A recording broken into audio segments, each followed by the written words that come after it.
Hi and welcome to the My Endless Wisdom podcast, episode 8.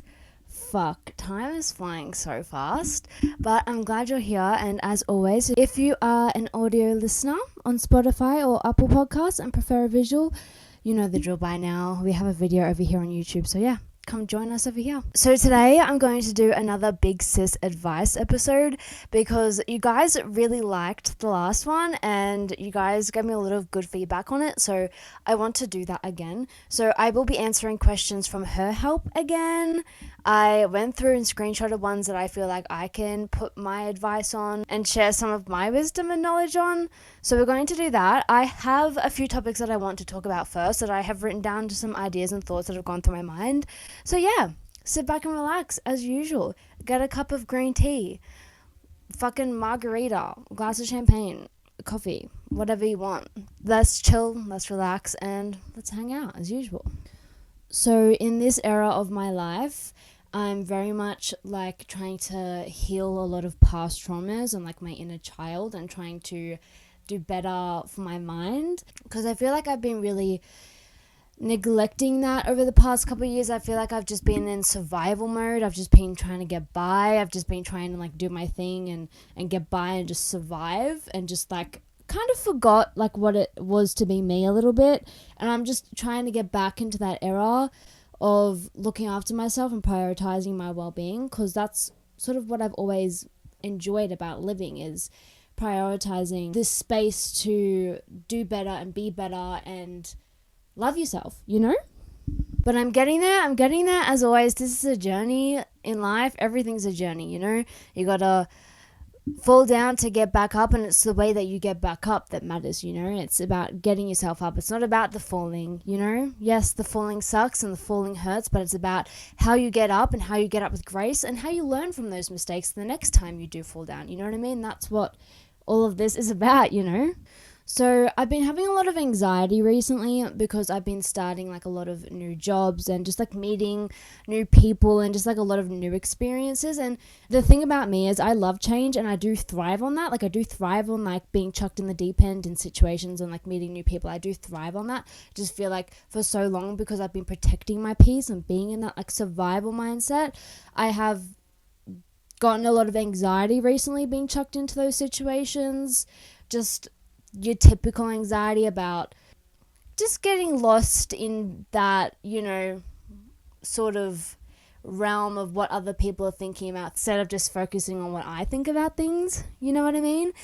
And I did come to this realization that you have to really focus on your inner world to thrive in your outer world, if that makes sense. Like you need to focus on who you are when you're alone and what you do when you're alone, because it really does impact you when you are out in the world doing other things, you know, your outer world. That's the theory that I have, the inner and outer world. I feel like when I am eating well and exercising and prioritizing my peace and looking after my mental health and really being good to myself and being nice to myself and treating myself nice, when I am out in those social situations, when I am in my outer world doing that thing out in the community and stuff and out socializing, whatever it is I'm doing, I don't get that much anxiety, because at the end of the day I have that mindset and that inner world to fall back on. You know what I mean? Do you get what I'm saying? When you neglect your inner world and you neglect and don't prioritize your health and your mindset and the things that you like to do, you know, by yourself and in your own time and the things that make you happy, when you are in your outer world doing the shit that you have to do, it's easier for doubts and anxiety and depressive thoughts and moments to trickle in, you know, because there's like cracks in that. So I've been trying to very much work on a foundation that works for me, to thrive in every aspect of my life, if that makes sense. And it's a working progress, as fucking everything in life is, you know, and you just have to, remind yourself that you're still young and you're allowed to fuck shit up and not everything has to be so perfect, and you're still allowed to have fun and do whatever, you know. It's just looking after yourself is very important. At least for me, looking after myself is very important, because I want to show up as the best version of myself, right? I want to show up as the best version of myself for everyone and every aspect of my life. You know what I mean? I want to, yes, I guess there's a little bit of perfectionism in that, but I want to be the highest level of myself that I can be. You know what I mean? I've been trying to prioritize that a lot. And with that comes kind of like a schedule, I guess. I'm very not a schedule person, and that's my biggest downfall, is that I need to be more organized for shit, and I'm not. I'm just very laid back. I'm very like, oh, whatever, and that is my biggest downfall, is that I'm not organized for shit. I've acknowledged that within myself, and I am working on it, and I'm trying to be better, to be more organized, to have a better foundation for myself. You know, I want to be a more organized person within like my lifestyle, within my home, within my habits and everything that I do. You know what I mean? That's very much a big thing that I'm trying to work on at the moment. But a lot of that takes practice and it takes time. You know, it doesn't happen overnight. Creating those habits and those patterns in your life, you know, especially if you're like me, you have a lot of traumas and a lot of things that you do out of habit, and just trying to break out of that cycle and trying to do better for yourself. It is a process, you know, it is a journey. That's life. But as long as you're trying, that's the main thing, you know? And being able to acknowledge the things that you need to work on will benefit you in the long run as a person, as a human being. And with that, just try not to take life so seriously. I feel like that's something I've been trying to learn, and I always talk about it. I think it's very important. Yes, shit in life is very serious, and it can take a toll on you and be very exhausting, but I think just remembering, like, I feel like I do, especially with the anxiety that I have sometimes, I get like caught up in just like shit that it doesn't matter, like it literally doesn't matter at all in any form, like it seriously doesn't matter, and just remembering and reminding myself that it's not that serious, you know, it's not, life isn't that serious, life is this roller coaster and this journey, and it's a story, you know, and you may as well live it to the fucking fullest, you know. Don't worry about like that shit that doesn't matter, you know, like what that person said or how I showed up in that social interaction, you know, was I weird, like I misheard that person, now they think I'm weird because I misheard what they, like, it doesn't matter, it seriously doesn't matter. And I think that's like the biggest lesson that I'm trying to learn, and I'm trying to share that with you too, is just like remind yourself when you're in those moments that like this shit isn't that serious, you know. We're in a floating fucking rock in space, like none of this really matters at the end of the day, and just enjoy your life, have fun, do what you want to do, you know, as long as it's like with peace and love and good intentions as always, you're not hurting anyone, like do what you want to do. That's what we always talk about. That is our purpose here. So with getting older, I've realized that a lot of people aren't taught things about our bodies. I've realized that at school, you know, we were taught certain things about our bodies. We were taught, you know, a little bit about like sex education and stuff like that, but I feel like it just wasn't prioritized, you know. Health classes weren't really showing like the actual things that happen to our bodies and things that we need to know about like our body's processes, especially for women. This is something that all women go through, and in every stage of our cycle, our hormones are at a different stage, therefore that affects our life. And for a lot of girls, they don't understand, like, you know, why this week I'm so energetic and I'm so happy, and then the next week I'm depressed and I'm not feeling myself and I feel shit in my body and I don't like myself, and then the next week I'm happy again, and you know what I mean? I feel like that isn't very much explained. I feel like we don't talk about that often, you know. But anyways, if you do ever have any concerns about your bodies, always consult a doctor, because I'm not a doctor and I don't know everything. So definitely go consult a doctor if you're having any issues. So to go back and circle back to what I was talking about before with mental health and anxiety and stuff, all of this coincides with each other, you know what I mean? So where your hormones are in your cycle, that is going to dictate your physical and mental state. It's just how it goes. So our hormonal cycle is 30 days. For men, their hormonal cycle is 24 hours. So they start off in the morning with that big hit of testosterone. That's where they start. And it slowly goes down during the day, and then it starts over again. So their hormonal cycle is in one day, where ours is 30 days. So that's why men are sort of like, they're just always at that level. They're always at the same level, whereas women aren't. Like, we always are battling different things on a daily basis, you know what I mean? We're always like, we never wake up the same way that we go to bed, whereas men do. And that's what they don't understand about us, because they haven't been educated on that as well and don't understand that our hormonal cycles are different to theirs, and that's why we can react differently and our behaviors are differently within those cycles. You know what I mean? I want someone to actually explain dreams to me, and I feel like this is going to be my next like hyperfixation that I research, because I've always had very vivid dreams. I've always had very wild dreams, always, my whole life. And I've always had very, like, vivid nightmares as well, which isn't very fucking helpful. But I know that dreams have been studied before, and I know that there's not a lot of information on it because even scientists don't really understand what it is. They just think it's like just neurons firing off in your brain when you're sleeping, and that's what it causes it, you know, just like that state of your brain when it's sleeping. And I get that, but it's also like, I also get sleep paralysis, and I know exactly what sleep paralysis is. It is the state in between sleeping and being awake. So your brain is trapped in the state of not being quite awake yet, but not being quite asleep either. So you are aware of your surroundings and where you are, but you cannot move your body.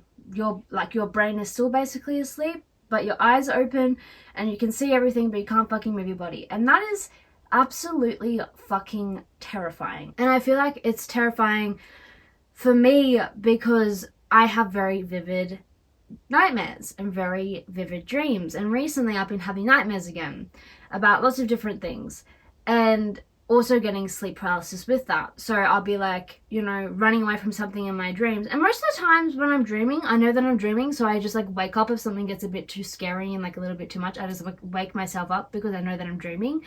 But with sleep paralysis, obviously you wake yourself up, but you're still asleep.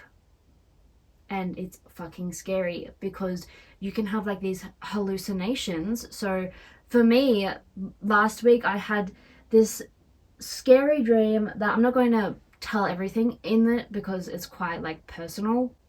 My brain was attacking me with my own traumas. But basically it was all of that. The other mother from Caroline, she was in it, and she was fucking chasing me, and she was trying to attack me, along with like other shit as well happening in this dream.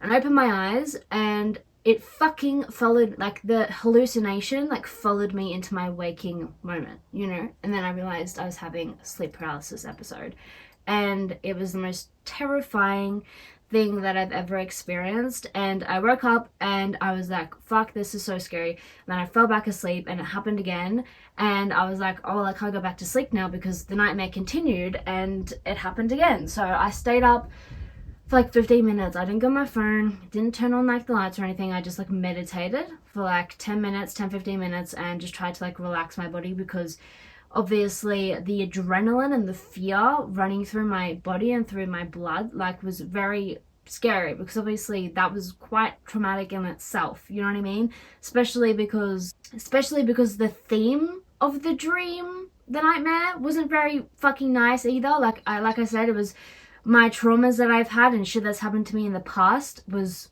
coming back as a dream, and then it followed me into my waking life. Then fucking sleep paralysis hit me, and that wasn't very fucking nice, you know what I mean? So yeah, I just tried to relax myself and I went back to sleep, and it happened again. And I was like, what the fuck is going on? Like, this is not okay. So then I started my day and went on about my day, and it hasn't happened since. Fucking touch wood. But yeah, I want someone to research all of that a little bit more. I think I'm going to have to do some deep diving and some personal research on that myself. I will come back and tell you what I find out about that eventually.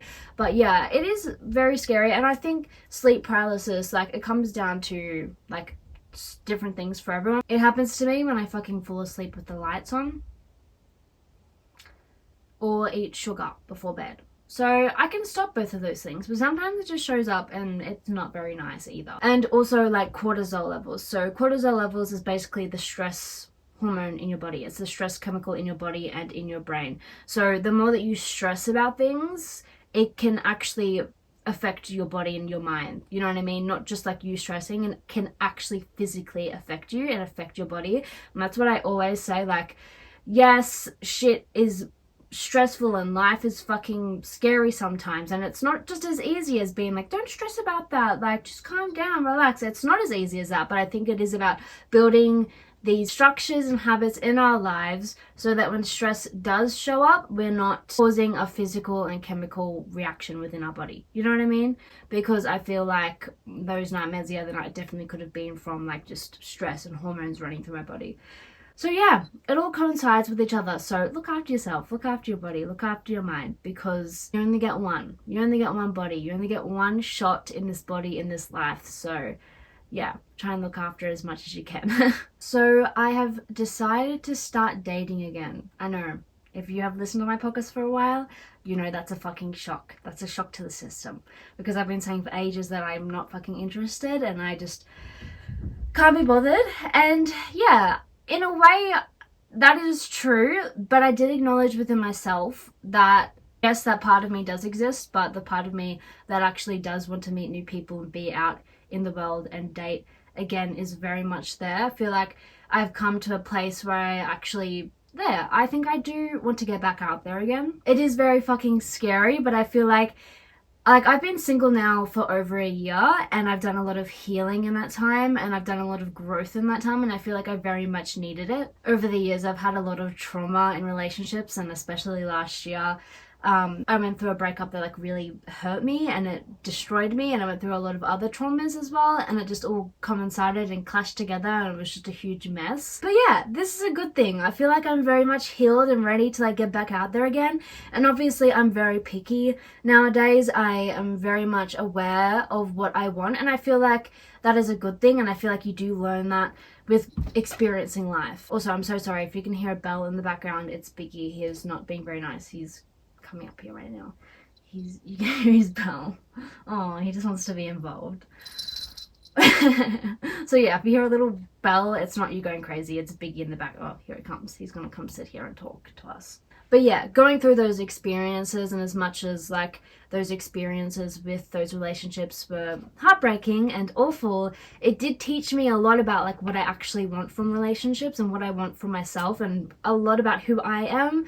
So I feel like going into a relationship again now and meeting new people will very much be a different experience, because I am aware of the good things and the bad things of relationships, and I can acknowledge red flags now. And I also have the willpower and the strength within my own self to actually stand up to red flags and not just ignore them. You know what I mean? Like I used to. So yeah, I'm going to try dating again. I'm going to be very casual about it. I'm going to be very slow about it. I'm not rushing into anything like I used to. I fucking hate dating apps, but I did get Hinge back, okay? I got it back. Can't confirm how long I'll have it for. I've had it for like 24 hours. We'll see how long it lasts, because I usually have it for like 24 hours and I'm like, fuck this shit, and I get off it. But I'm being very picky about the people that I pick on there. Like I've always said, I don't go for looks. I'm very much like trying to find people that I like would actually want to meet and spend time with, you know? That is my approach to it. I want to swipe and talk to people on those apps that I actually have the intention of meeting up with, you know what I mean? And if nothing comes from it, that's okay too, you know what I mean? Like I'm not trying to rush into a relationship. I have no desire to just pick anyone and fucking go with it. I want to be very intentional with this and very intentional with this new journey in my life, you know what I mean? I am very picky about the energy and the people that I let into my life now. So yeah, I'm excited for this new chapter, because I do have this newfound wisdom that I have, you know, this healed version of myself who is going to step into the dating world. So I'm excited to see what happens, but we'll just go with it, you know what I mean? Just need to remind myself that I can go on dates with people and it doesn't have to be serious, you know? It doesn't have to be the end of the world if it doesn't work, and it doesn't have to be crazy, intense, passionate. I feel like that's just me. I feel like that's me. I'm very crazy and intense, and I'm also very like spontaneous, and I feel like that's why I do often, or used to, fall into those traps of like those love bombing situations, you know, because I am very spontaneous and I'm very much like, oh yeah, of course, like we're both amazing, so like we both, of course we like love each other, like after we've known each other for a week. No, that is not true, okay? You can like someone, but being in love with someone after a week, I feel like is kind of a red flag. That feels like love bombing to me. You don't know them. You've known them for a week. So yeah, anyways, that's where I'm at right now. But just wait till next week. I might be like, fuck everyone, fuck men, fuck dating, fuck everyone again. We'll see. It's most likely, okay? I'm not promising that this new dating era of mine's gonna last long, because I do get sick. I just am so used to my own energy, and I just like love being like in my own bubble. Like the idea of like having someone else in my bubble is very scary.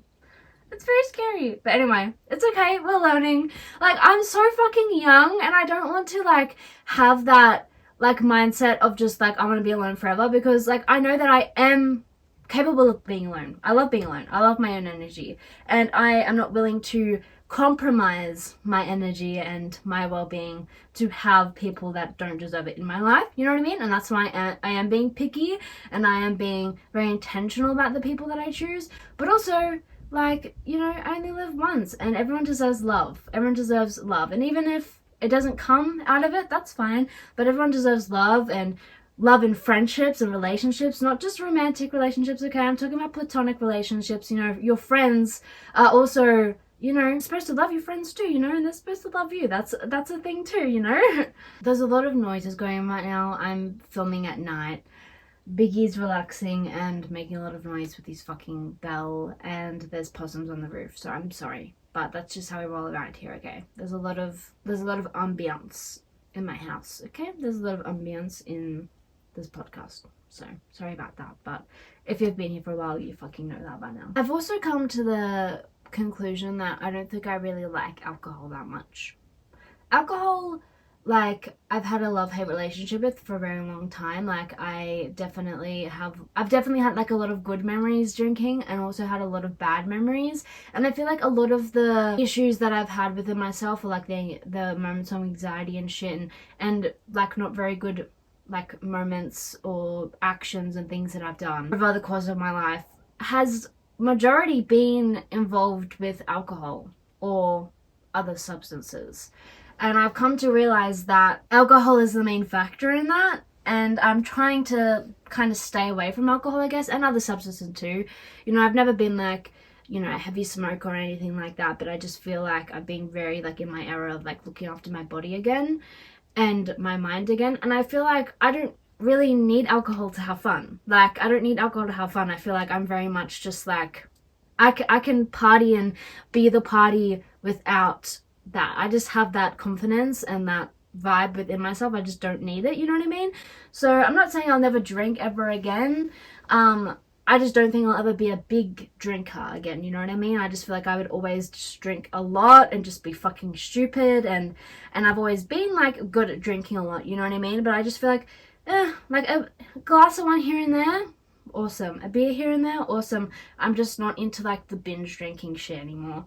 And I'm not saying I'll never like party hard again, you know what I mean? Because I probably will. I'm just saying that I'm being very intentional with alcohol and substances, because I don't personally like what they do to my body and to my mind. I don't like how I feel when I drink. I don't like the slurring of the words and the talking shit and saying shit that I don't mean, and the feeling like crap, and going to bed with alcohol in my system and waking up and feeling like crap, you know what I mean? I'm just not into that. I like waking up and feeling 100% myself. I like waking up and not being like, fuck, what did I say last night? How did I get home? Like, it's just, I'm over it. Okay? I'm over it. I'm over it. When I was 18, I actually had a full year of sobriety. Like, I literally did not drink, did not smoke, I literally didn't do anything. And it was a very good year of my life. So I've been acknowledging that over the past couple of months and realized I think it's time to just do that again. And it's not that I've ever had like an actual issue with alcohol, like not alcoholism or anything like that. It's more just like, I just don't like alcohol. I just feel like I just don't like the way that it affects my brain. And everyone's different, but I feel like everyone knows what it's like to be that like drunk. And I just feel like we don't need to all be severely drunk every time we see each other. You know what I mean? That might just be me. But yeah, that is my current thing right now, is just like acknowledging my relationship with alcohol. And honestly, I haven't really been drinking a lot this year. I had like a really bad incident last year on my birthday, and I just like since then haven't really been drinking that much, because I just don't ever want to be in that position again, and just again like trying to look after my body a lot. And especially like, I don't know, I've had incidences, especially like on my birthday last year, where I like didn't eat the whole day and I was stressed out, and then I drank a lot and it wasn't very good. You know what I mean? And I feel like we need to be aware of that too. If you're going to drink, eat a big meal, you know what I mean? Look after yourself. Drink water before you drink if you're going to drink a lot, because you want to look after your body. You want to look after your brain. You know what I mean? And alcohol is not good for your brain, so you need to be looking after yourself when you do drink. You need to be drinking responsibly, and also no fucking driving. If you're gonna drink, don't fucking drive. You're not cool. You're not a hero. You're stupid and you're irresponsible. And if you were drink driving with a car full of people, you're a fucking loser. I said it right here. You're a loser. You're a loser. I'm sorry. I don't care if I'm the bitch for saying that, but you're a loser. It's just not cool. In my books, it's not cool. Don't drink drive. You're not a hero. And I don't want to know about it. If you're drink driving and you're posting it online, it's an ick. I'm sorry. It's a red flag and I don't like it. So yeah. Anyway, I can't control everyone, but it's just how I feel. I just don't understand the drink driving thing. I can't comprehend it. It just confuses me. But everyone does what they want to do and I can't stop that. So yeah. Okay, be getting into our Her Help segment now. So I've screenshotted a few different anonymous messages that have been posted on Her Help, and I'm going to read them out to you, and I'm going to share my little 2 cents and my opinion on it. So the first one is, I feel like a bad friend. I feel jealous when I see my friends' love life go right, but I do feel happy for them, obviously, but I can't help feel jealous. Like, why can't it once be me? Sometimes I feel sick of watching others be happy and seeing nothing go right in my life. See, I do get it, but I feel like everyone has their time when they meet someone and when they're ready for a relationship. I do get it. It can be like, you know, I do get it though, because I have a lot of friends that are in relationships and I'm not necessarily jealous of them, but sometimes I do see that and I'm like, oh yeah, like, you know, that could be nice. But I think it's just about like being happy for your friends, you know, being in that moment for them is a very happy and exciting moment for them to be in a relationship. So yeah, the moment will come for you, and I feel like it is like kind of normal to be like, you know, I guess some semi-jealous, as long as you're not like actually making that known and like pushing that onto them and projecting that onto them. I think it is normal. But yeah, the moment will come for you where you find someone that you really like and you'll be in a relationship with. So I just think don't stress about it too much. It'll happen to you when it's time for you, when it's ready for you. And you're not a bad friend as long as you're not projecting that jealousy onto them. You know what I mean? As long as you're not projecting that jealousy onto their relationship, then it won't affect your friendship and you're not a bad friend for it. It's quite normal as a human being to see something in someone else and want it. You know, as long as you don't act on it, then you're fine. Okay, the next one. Should I cleanse my face in the morning? I started a few weeks ago because I have oily skin, but I feel like it's breaking me out. So I feel like this is a trial and error thing. For everyone, it's quite different. It also depends on what products you're using as well. That is also a lot of trial and error. So for myself, I cleanse my face in the morning and at night. I shower in the morning and at night. I do both. I don't like waking up and feeling dirty, and I don't like going to bed feeling dirty. It's just me though. I like to shower twice a day. But I wash my face in the shower. I know that's controversial, but I can't do the whole like wash your face in the sink thing. I can't do it. There's too many things going on. I get very overstimulated because then my hair gets wet and I don't want my hair to get wet, and like it's just a lot, and then there's fucking water being splashed everywhere. I'd rather just do it in the shower. And again, it's different for everyone. Like if you are a girl who washes your face in the sink, there's nothing wrong with that. Like fucking go for it. But if it's breaking you out to wash your face in the morning, then maybe just wash your face once a day or just at night.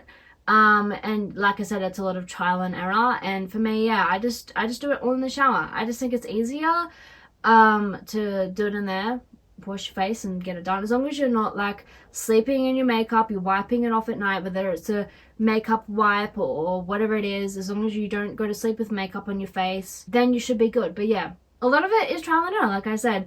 And also a lot of those products that are marketed for face and stuff, you have to be really careful of what's in it and the chemicals that are in it, because a lot of them can have a lot of fucking bullshit in it that you don't need to be putting on your face whatsoever, especially if you're young. If you're young, you don't need to be putting a lot of crap on your face, let's be honest. So yeah, just look into what you're using. And most of the time, just washing your face with water in the shower is good enough if you're young. Like, you know what I mean? Like, I feel like I've seen a lot of videos of girls using, like, retinols and shit on their face and they're, like, 12. Like, gorge. You do not need that. You do not need that.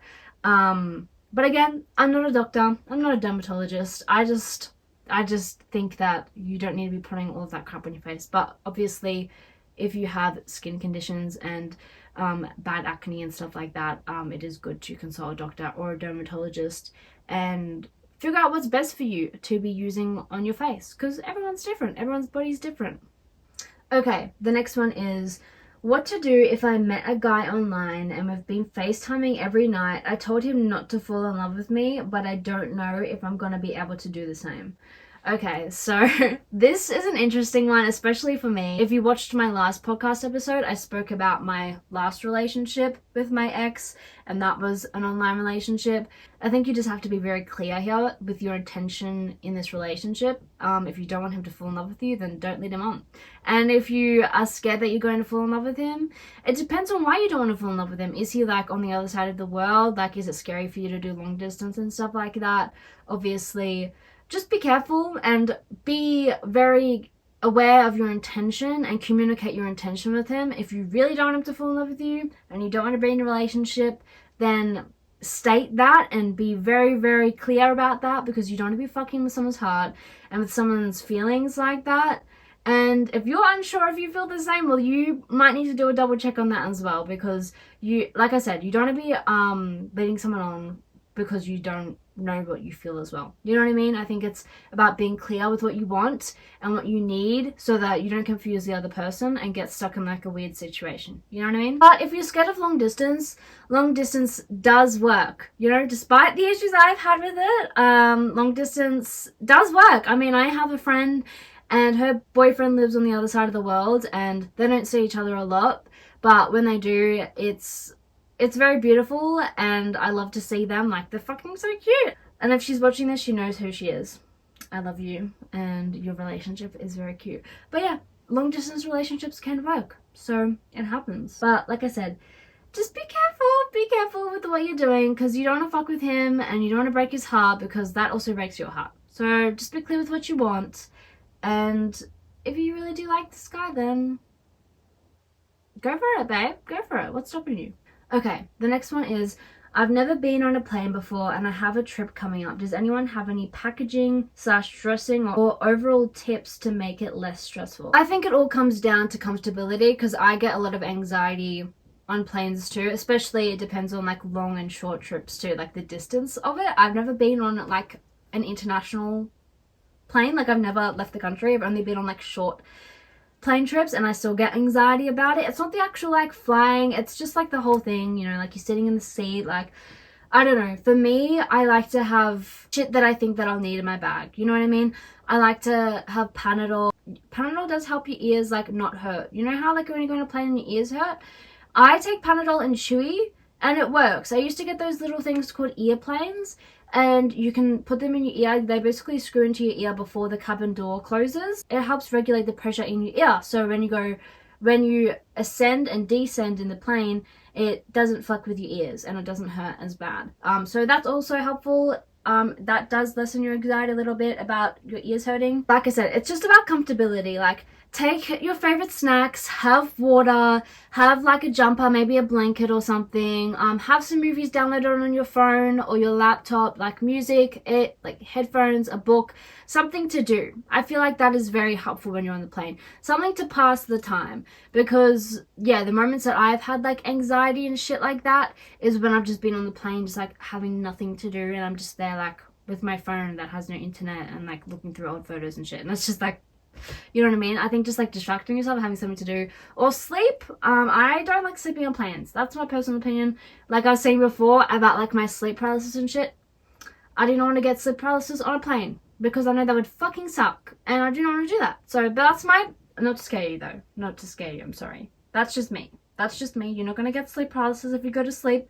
I promise. I'm just weird, okay? But yeah, just make yourself comfortable. Have a playlist ready to go, like of all your favorite songs, and download them on your phone, download some movies, and yeah, you'll be fine. Just relax and remember that, like, you're completely fine. You're safe on the plane. You'll be fine. And if you're with your friends, just chat with your friends. Traveling is so fun. I love traveling, and I'm really sad that I have no trips planned at the moment. Oh, getting there. But have fun on your trip. Fuck yeah, that's so exciting. Okay, I'm going to answer one last question because I've been talking your ear off for a very long time, and it's 2 o'clock in the morning, so it's time for me to go to bed. So the last one is, am I bi? I've never been in love with a girl, and I've only ever had crushes on guys. However, I don't know, but women are kind of hot and so pretty, but I don't know whether I'm just going through a phase. I am 14, or am I actually bi? I think the only way to figure that out is to try dating girls and being with girls. Obviously, be responsible about that because you are 14, and be very careful with what you're doing and be safe, you know what I mean? Yeah, the only way to actually know is to try it, and that is coming from me. I am bisexual, and I also had that like fucking deliberation for years. It was like, I had a lot of people in my life tell me that I wasn't, which was very weird. People that were close to me telling me that like it was all in my head and that I was too young to ever know, which is stupid, because if you have that feeling, then it might be something that is there, you know what I mean? So I pretty much have known that I've been bisexual since I was like 12. It's just always been me. I've always been like that. I'm someone who doesn't like to put labels on relationships and sexuality, because I mean, you could technically say that I'm pan, but like, who the fuck cares? I say that I'm bi, because I just like everyone, you know what I mean? I have no like guys, girls, and theys, you know? But yeah, the way that you figure that out is from trying and experience. That's how you figure it out. And I had experiences with the opposite sex, and that's how I figured out I was definitely gay.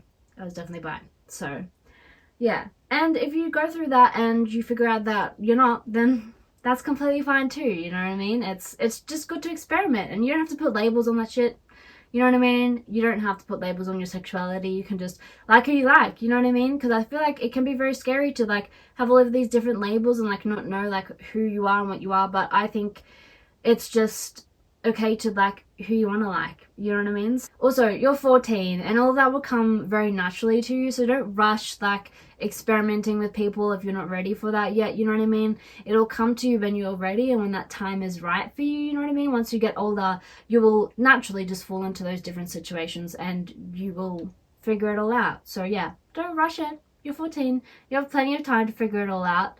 Yeah. Anyway, we have come to the end of today's episode. Thank you guys for listening to me today. Today was a huge rant and a lot of information. I hope that you stuck around and retained some of it. Yeah, I love these big sister advice episodes. It's just like very comforting to me to be able to share like some knowledge and wisdom that I feel like is very, very important for us to all know and understand. And especially as girls, we need to stick together in this shit and actually talk about it, you know, not just act like it's not there, because we need to talk about it. It's something that happens, you know. Anyway, thank you so much for being here, and I will see you next Wednesday as always. And don't do anything that I wouldn't do. Bye, guys.